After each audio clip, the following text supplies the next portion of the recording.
Hello, everybody. On today's podcast, we're going to be discussing the atypical staffing of Rescue 3, Medic 3, and Rescue 2. I just want to make a quick disclaimer that this is not an advocation or opposition of the current model that both labor and management are discussing. This is simply an opportunity to help all providers feel comfortable if they're operating in this current model in a dynamic situation based on staffing. We hope you enjoy. Thanks. Hello, everybody. Welcome to another edition of the AFR EMS case studies. Today is a little bit of a special edition. We brought in Lieutenant Julie Podrosky and paramedic driver Ben Rubin. Welcome, both of you. And today we're going to discuss the Medic 3 model, which we implemented around with bids of 2023 is what we decided when everybody took their roles at either Medic 3 or one of the other medic trucks that had an atypical from our standard practice of having two paramedics on the rescue. So staffing with a BLS officer and with a paramedic driver, and wanted to talk with everybody just in regards to successes that you've seen in that model, areas of opportunity, and just get people overall more comfortable if they were to operate in those positions, since it isn't the traditional model that we've been accustomed to. I'll preface with the fact that obviously this is a highly controversial topic to some. It's a big change in culture that we've seen over the years, and this is by no way a testament one way or the other, right? We're not here to talk about why it's the best model in the world or why it's the worst. We just really want to focus on some of the operational pearls that you guys have drawn from your time on the truck and making people more comfortable, more well-equipped if they find themselves in that position, whether it be on an overtime or floating or a difficult staffing day, just to give some people some insight on what you've found that works for you all. So I appreciate you coming in to talk to us a little bit about it. So we'll start with obviously bids. You guys bid to those stations, and it was a new model. Talk to us a little bit, Julie, about some of the concerns or some of the initial setbacks or things that you were thinking through when you first took on that role as the suppression officer in charge of an ALS unit. Well, immediately I jumped to fires, but I think the real growth comes from the EMS edge and things like med cross checks and essentially how to back up a driver who's a paramedic in a different role. I'm used to having another driver and then also pipemen hands on scene. So just understanding the logistics, understanding that we have to transport and I have to understand how to do that. Those were just some of the few things that I just realized when I got there. I was like, okay, this is a huge adaptation and learning process, and it's actually going to be super fun. Because just like getting into any other promoted role where you're like become a driver and now you have to figure things out, it's the same situation. The difference I would say is that as a lieutenant, you've already piped, you've already done the hands-on patient care, you've already driven, you've already done the logistics and the stepping back from the scene safety, and then you've already been an officer, so you've already made those point decisions and understood like when your leadership moments are. So you have a better base, I think, to grow into that role. And that's, one of the nice things about the change that you have to lean on. Absolutely. And Ben, same question. Obviously, paramedic went through the program under AFR and highly motivated, one of the best paramedics that we have in our department. But it is a challenge, right? It's a different setup than what you're typically used to with having another medic, especially as a newer medic, to be able to bounce things off of. Now, we have a very senior officer, obviously, you can gain a lot of experience from, but tell us about any things that you thought of as you were kind of taking on that role as the sole paramedic on the truck. Yeah, I think there's definitely an aspect of nervousness. I didn't bid to Medic 3. I was just promoted into it. I was like upgrading into it. I promoted into it. And I was super new. I was a super new medic when I took that spot. I believe I graduated medic school in 2021 and we bid somewhere in 2022, 2023 range. So still a baby medic. So yeah, I think I was nervous about being a single medic who is pretty new. But I think also it provides one of the best learning opportunities to learn quickly and to become confident. And you feel really empowered, and I think that it has been a really good experience for me to become confident in decision making, and to learn to rely on my crew, my lieutenant, basics, and I think it's also just a testament to how good our basics are and how good all of our providers are, because you realize that you have a lot of help even with just a basic lieutenant. Yeah, and that's one thing that I wanted to touch on, the fact that we're all EMS providers, right? And everybody has their level of experience. So there are obviously a couple tools in the toolbox that paramedics have that the basics and intermediates don't have yet, but it doesn't negate the fact that you've been on a lot of calls, you've seen a lot of things, you know how to appropriately treat patients, and our basics do some of the best work, put them up against any department in terms of their level of care. So that is a good piece. There's a lot of questions that come up in regards to just the operations of these trucks and the way they're set up. So we wanted to focus on some of the big questions that folks have when they slide into that role. So let's start at the top. 0800, right? You guys are coming on shift. Talk to us a little bit about how you guys navigated your truck checks. Historically, as a suppression lieutenant, obviously you know all the tools that are on the truck, but you're not tasked typically with going through the truck. That's more of the driver and the firefighter's role. Now in this model on the rescue with just two of you, how did you guys navigate the truck checks early on, and is it still the same today? I think that familiarizing yourself and your partner with the way the truck's set up isn't really novel, but I think taking a bit of care to in the very beginning to go through things pretty systematically and just discuss what you both want, just like you would if you're bidding somewhere with someone new, what you guys want in the bags and where you guys want things, but moreover just to go over hey, this is where the dex is, this is what it looks like, this some of that kind of stuff that you might not be familiar with if you haven't been on a rescue. This is what I look for when I check the Lucas, this is what I look for when I check the meds, and having a discourse about what you guys want to be comfortable, but also just kind of giving a little crash course in what we might be asking for, what we might be using, pulling out of the bags. And for the basic LT, any changes that you made in your process of going through those trucks early on? No, I think it's very, very similar. And I think alluding to what Ben was talking about, the collaborative experience early on kind of sets up your partnership. Obviously, there's equipment that you aren't necessarily familiar with or supplies that you're not familiar with. In general, even though I still consider the medic to be mostly in charge of what is in the bags, simply because they have that knowledge of what is used and how it's used and how it needs to be packaged. I'm still going through it. My morning involves the same thing, open bags, look through stuff. If I have any preferences, I like carrying a mega mover in the red bag. That's just, I want to just be preloaded with that. So that's one of the things, you can ask them to say, hey, we're going to do this. I'm going to put it in there. And that way you can help them reset equipment after the call too, because you're a team, you can help each other out. Also just sitting in the back of the rescue and looking at all the shelves and just understanding if we get that critical call, I actually want to know where things are. So it's the same practice that we do walking around our trucks, opening up the compartments. It's just as a different looking truck. Perfect. Narcotics comes up a lot. For those who haven't reviewed it yet, we have our desktop pharmacy procedures.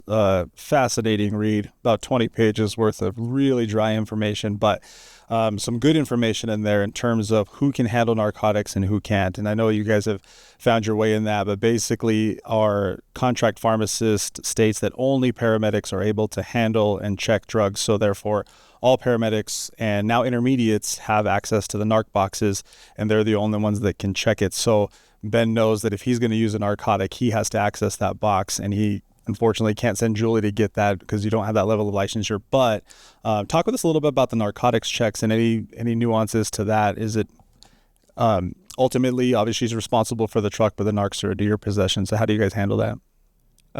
I think just, coming from a 2-medic rescue, people do it differently already, but in my experience, oftentimes the officer would check the narcs in the morning. So that's just a little change. As the paramedic driver, you're responsible for check it and doing the narcs and check it. Other than that, I mean, logistically, it's a small pain walking around to the other side of the truck to get the narcs.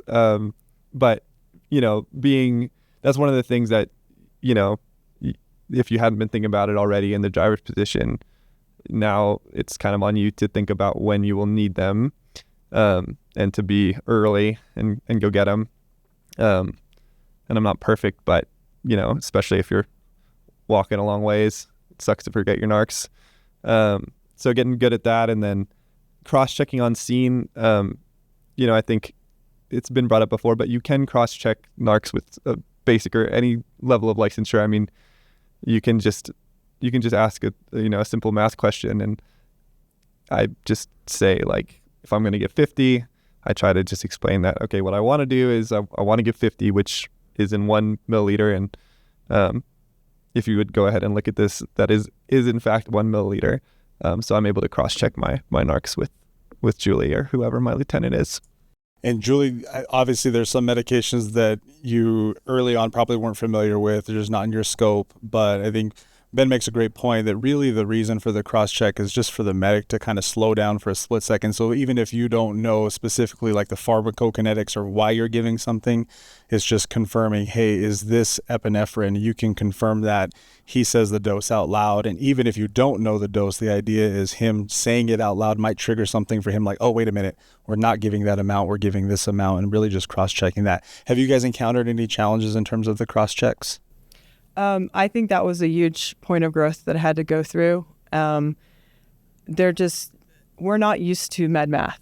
Essentially on BLS trucks, most of the time, what you have is what you give. It's just, that's easy. In this, ALS frame, you might be giving part of the vial or the whole thing or 2 of them. And so one of the things that I was very happy that I eventually realized I needed to do was actually just sit down in front of the med tray and go through every single medication and look at how it was proportioned in the thing. Think about what size syringe I'm probably going to be looking at, because they're going to hold up a vial and say, okay, this is, 5 milligrams in 1 milliliter. And you're like, okay. And then they're going to hold a syringe and you're going to be like, what lines am I looking for? And you have to figure that out in a split second. So just going through that, and then also practicing with your formulary, the online app or the app on, or the protocol on your MDT are extremely resourceful. And I want to have that up if we're ever giving any kind of medication, so I can just make sure that, oh yeah, we're giving 150. Okay, cool. Or we're giving 25. So I can just follow along in his process, and then also just be preloaded with, like, I'm comfortable with looking at this, being thrown this math problem and saying, okay, yeah, this looks normal. So I really think just taking the time out to do that is valuable. Excellent. All right. So now tones drop. You guys are on your way to a call. Talk with us a little bit about your communications while you're en route, in terms of how do you guys prepare for that call? What's the conversation look like when you guys are in that truck, Julie?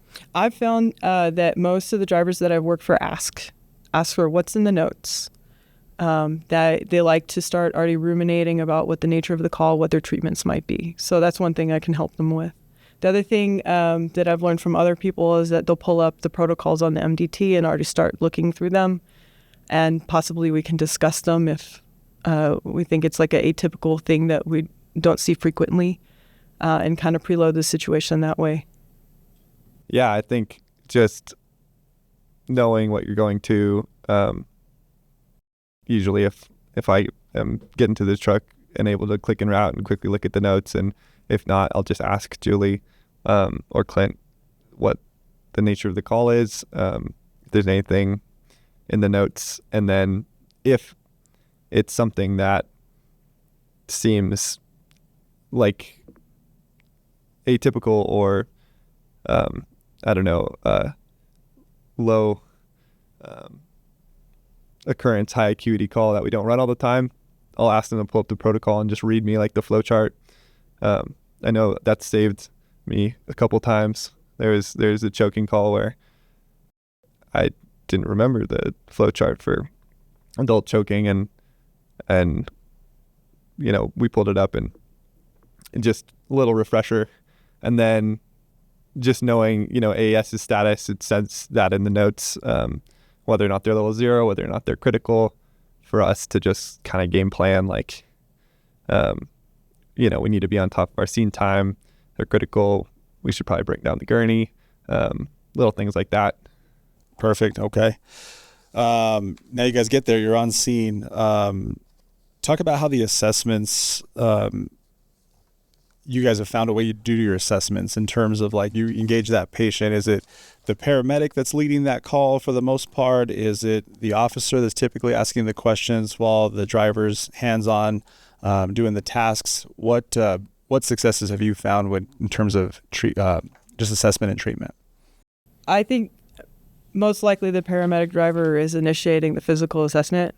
In general, it's dependent on their skill set, whether they're just out of paramedic school and they're still building their communication patterns, or whether they're seasoned and they've been in longer than me. And I mean, this is just easy.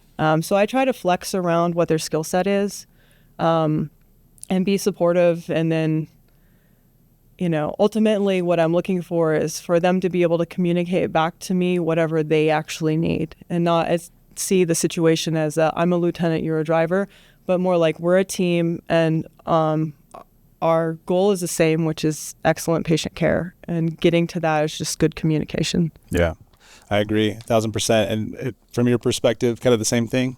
Yeah, I think that it's just dependent on your dynamic, which I think is true no matter who you're working with or what truck you're on. I mean, some people just really like to talk to patients and ask the questions, and it doesn't have to be the officer. But I think just being aware, at least, if you're with an officer who is asking the questions, doing more of the communication with the patient, I'm still doing the vital signs, but trying to keep your field of view wide enough to listen to the conversation, so that you pick up on some things, history, meds, and then just talking to each other and referring back like, hey, I didn't quite catch that med list. And so that you can start making your treatment plan. And then again, just like communicating your treatment plan. I think just talking through everything, like you said, kind of with the medication cross checks, is a important part of just your own like internal workflow, at least for me, and just keeping everyone on the same page. So just having a quick talk, I'm going to tell Julie what I'm going to do, even if it's not, even if it's a paramedic level skill, obviously, I want to keep her informed about what I think is going on, and what my plan is to treat it. And you guys obviously have found your niche, right? When you're working together, like, your flow, whether it's Lieutenant McPeak who slides in, but you guys have a good workflow together. But I'm sure there's been times to where Ben's off and you get a different driver for the day, or same thing, you get a different officer, and just having that communication beforehand to just see what people's comfort level are, like kind of how they want to run calls, is probably the best way to handle it if you get somebody new. You guys agree? Absolutely. And I think in general, people are good about asking about expectations. And I think it's okay for us to have different ways that we run calls or different communication patterns. Like I like a lot of inference. I'm okay with a lot of nonverbals, and some other people are really just like things to be out and said, and that's fine for it to vary between person to person, as long as we adjust around each other. Perfect. Okay. Transport, let's talk about that. That's probably one of the biggest hesitations for a lot of our BLS providers who haven't had the opportunity in their career to do transports. One of the biggest questions we get is doing radio reports, right? Locations of hospitals. Talk to us, Julie, about how you guys navigated that. I know you talked early on about like understanding where all the hospitals are, knowing the destinations, and that sort of thing. But talk with us a little bit about how you guys handled transports, whether they be acute calls where Ben's in the back performing ALS skills, or even on basic level calls. Is that something where you guys swap and kind of alternate who attends and who drives?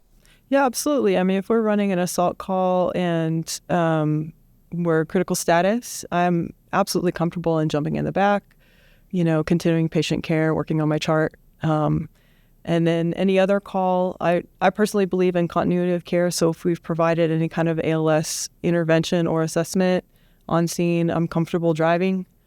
Essentially, we'll communicate as far as who's going to do the radio report. I think that one of the things for BLS people to do is we can do a radio report. So understanding how to get to Albuquerque base and talk to them and how to navigate to the different hospital channels is important. Understanding what's in a good radio report, how to approach it. And worst case scenarios, I at least put it on the right channel for Ben, and then he can just briefly stop what he's doing as far as patient care, give the radio report, and we're off, we're going. So having that variability, building those skill sets. Same with turnover in the ER. I hyperventilated through my first patient turnover in the ER, but I was happy I did it because next time it was a lot easier. And just being able to do that sometimes, maybe you have better knowledge of what's really going on, so you'll give a better story. So having that flexibility, I think, is important. And we talked about a little bit offline, Ben, but you had raised the question in terms of like Albuquerque Ambulance, as an example. They have rules and procedures for who can attend versus who can ride in. We talked about that a little bit, is we don't have hard and fast rules, but I think Julie kind of hit the nail on the head, right? If there's any ALS interventions, if they're being monitored on the life pack for a potential cardiac issue, then that's one where you would probably jump in the back and ride in as opposed to just a regular BLS call. Right. I think it's pretty intuitive, what can be taken by a basic and what can't. And worst case, you can always pull over, but never really run into that problem. I think I like to be in the back.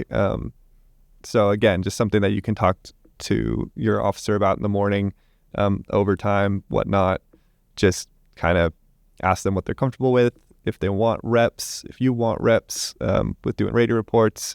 But ultimately, we all are familiar with what needs to get done for patient care. So I'm going to ride in the back if I need to do anything. And then, Captain Doug and Captain Tiffany, they put together a good PowerPoint about kind of some of the logistics of transporting. It's always just a learning curve at first, figuring out where to go at the specific hospitals, figuring out what lines you need to wait in.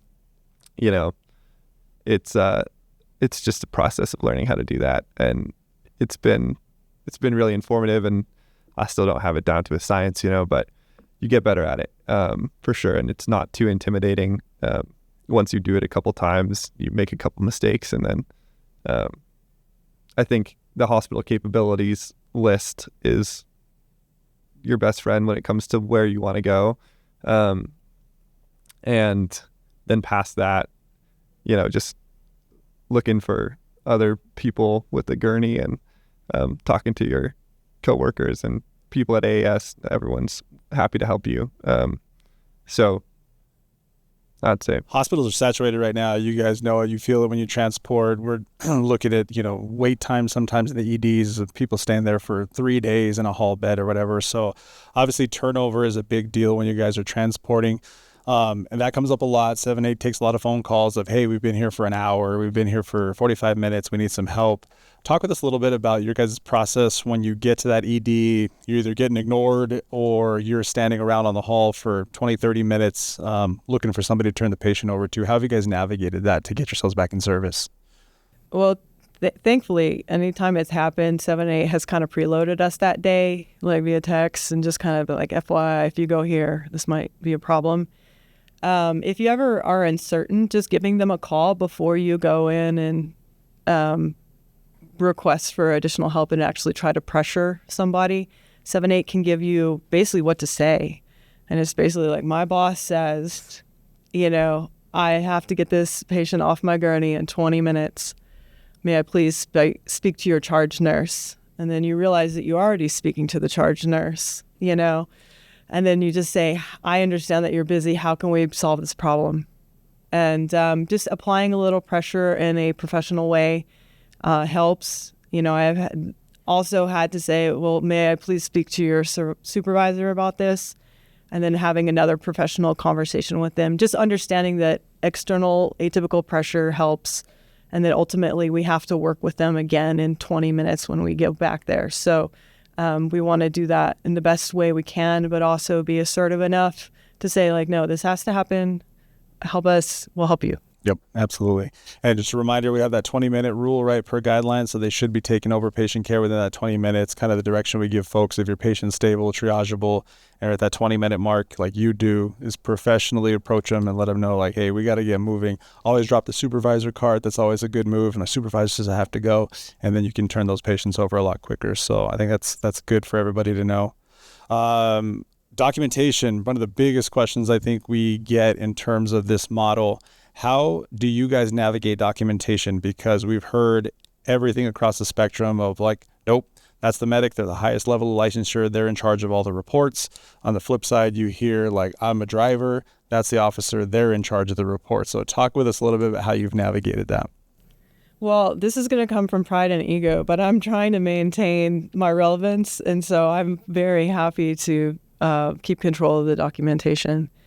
I think on certain types of calls, either getting feedback and input from the medic as far as how things need to be phrased, or, how to write up a code, things like that we don't have really experience with. We just absolutely need to use the resources around us. But in general, I can timestamp, I can accurately portray a scene, maybe with less medical terminology, but still accuracy. So I'm happy to continue doing that. And hopefully you build trust and, a rapport with the person that you're working with so that they're, you get good feedback and you're both looking out for each other. I want to set Ben up on, if he has to go and testify that he has the best information in front of him as far as what he did. That's definitely something that's a priority for me. So kind of sitting down and after that review or after that call, which is probably high acuity, maybe scrutinized in terms of the care that was provided, was maybe just sitting down together to review to like, hey, does this all look accurate in terms of the ALS skills that were provided, making sure kind of a cross-check of what you performed on the ALS side to finalize that report. Absolutely. It's good truck time. The MDT swivels. It's easy. Yeah. I mean, I would say, I think just feeling comfortable reading reports and getting at least comfortable enough with image trends to kind of track like the timeline would be beneficial as the driver. Also just to help your lieutenant out and yourself out, if you're riding in the back with a patient, which will happen, just throwing some power tools, time stamping some things for yourself and for them later for the narrative. If you do an IV, figuring out where all that is, I think that's a way that you can learn and grow in your career. And it's a good opportunity to learn something from your lieutenant going over that. But usually I will just, depending on the call, read the report after. And then, if there's anything that I want to add or change, I'll do it and then ask them to read the report again. And sometimes it can go bounce back and forth, once or twice or two or three, 4 times until you guys are both happy with it. I would say for the majority of the time that doesn't come up because I have a lot of trust in Julie and Clint and the reports are awesome. So, lots of BLS calls or Charlie calls or calls that we, pretty cut and dry. I won't read all of them, but you always can. And it is ultimately your license that's, going to be brought up if something goes wrong. So I think just reading over them and having an open discourse about it and feeling comfortable making requests for changes MD2 swivels. I'm stealing that right now. Like I'm telling you, you can TM it, but I'm taking it. You ever met any resistance to where officer ever said when Julie's gone, Clint's gone, everyone said, no, brother, you're the medic. That's on you? I have not been told you have to write the report. I have, there's just different levels of comfortability writing reports of, in an ALS capacity. So there are people who I will spend more time, talking to them about it. But I think that that's great. Good. All right. Last couple of things in terms of transport, just the billing documentation. I know that's a little bit different. So I'm sure there's times that you wrote in the back, you obviously completing the documentation. Talk with us a little bit to the suppression officers out there, the BLS officers, in terms of the billing and some pearls on how to complete that. Okay. Billing is another world of scrutiny. So, we've been graded on our reports for a while. We're getting used to that. And they're going to look at it at a whole other level. And just being open to understand that you're going to epically fail multiple times before you get it right. And the struggle is worth it, right? So things that populate in red, now we're going to document the mileage. They're going to ask for information that comes on the face sheet that you must, pick up from the hospital. There's the patient release form that the accepting provider has to sign, the patient has to sign, you have to sign. So familiarizing yourself with that on just like a blank report that you can discard is worth it. But in general, understanding that as far as scrutiny, your narrative has to be on point. You want to make the very accurate references as to the patient's gender assignment or what trucks were on scene. All those things need to be accurate. Some of the things that I have gotten, kickbacks on are like timeline anomalies. Maybe some interventions occurred before we got there and then our on-scene time. And so as long as it's justified in the narrative, but I've gotten kickbacks on stuff like that. So just being very patient with RMS and understanding they're doing an amazing job. Billing is vital for, the future of our department, and that we're players in the game and we have to improve. And just being open-minded when they kick back, just make the change and try to learn and apply. And it's like a competitive thing, right? It's like, okay, I'm not going to do that again. I'm going to get this next one. And then you're like, yes, got it. So just understanding that, having a good attitude. Understanding that the exceptions in D chart is absolutely a great place to put any kind of aberrations, like whether your times aren't necessarily 100% accurate because you had to throw the MDT down and work, so little things like that you can use and just put in exceptions if there's any kind of weird thing that happens. Just they're very comfortable with you doing that. Perfect. Okay.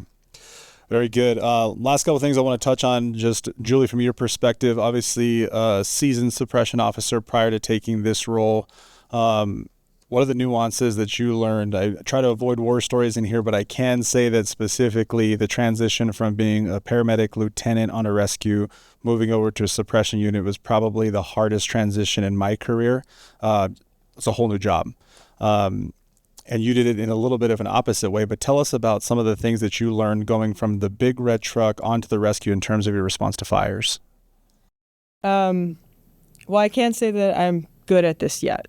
So I've been in 2 years. And if you think about where you were 2 years into, piping, whatever, you're starting to get your feet on the ground. You've got a lot of things right, and you're still getting a lot of things wrong.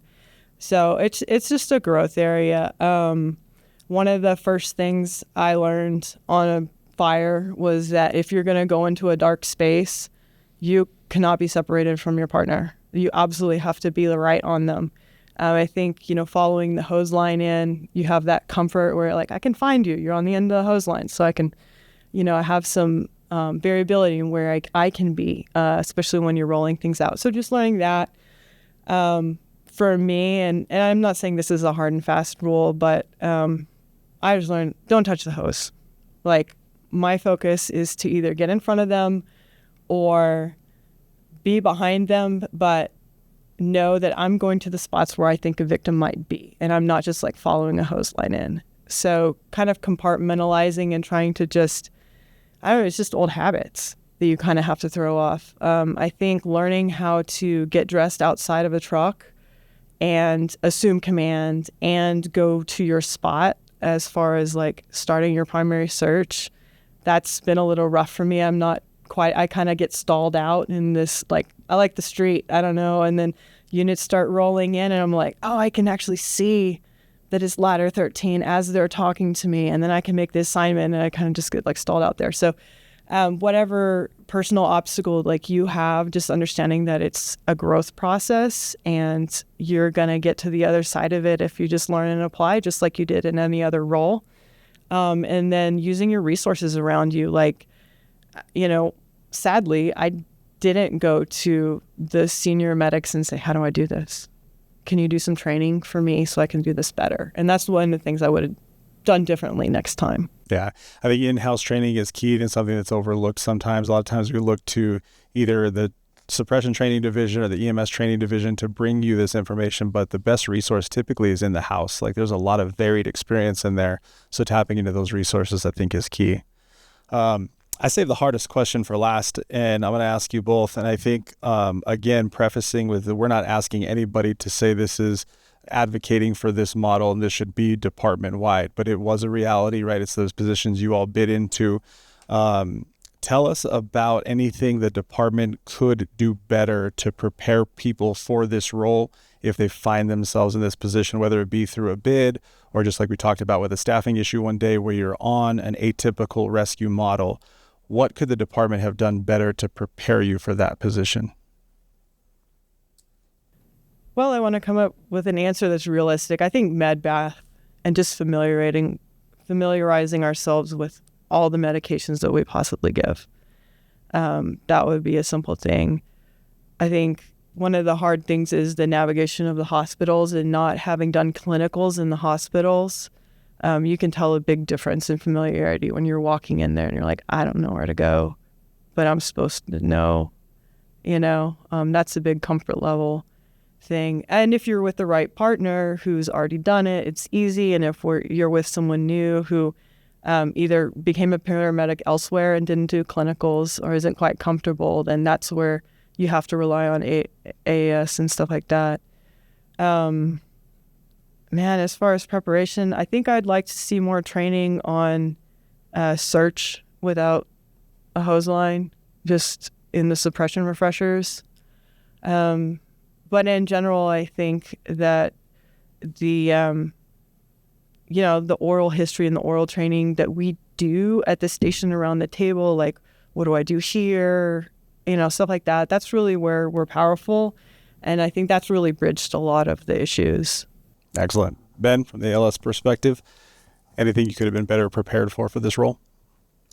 I think it's a hard question for me personally because I kind of learned, I was learning how to be a driver and simultaneously learning how to be like the single medic. So it's probably a little difficult for me to differentiate things that would maybe for other people be like, something that they wouldn't have encountered in one and they did in the other. I think that I was just learning a lot when I first started out, and that a lot of it was just your typical growing pains. And I think it's hard to prepare someone for everything that's in the weeds. About going to the hospitals. It'd be great to have like a drone video of what desk to go to, but those are things that you have to learn, and that you will learn. And I think one thing that I wanted to bring up, and I think I forgot to bring up, that isn't totally answering your question, but being really comfortable contacting outside resources as the single medic, especially if you're new.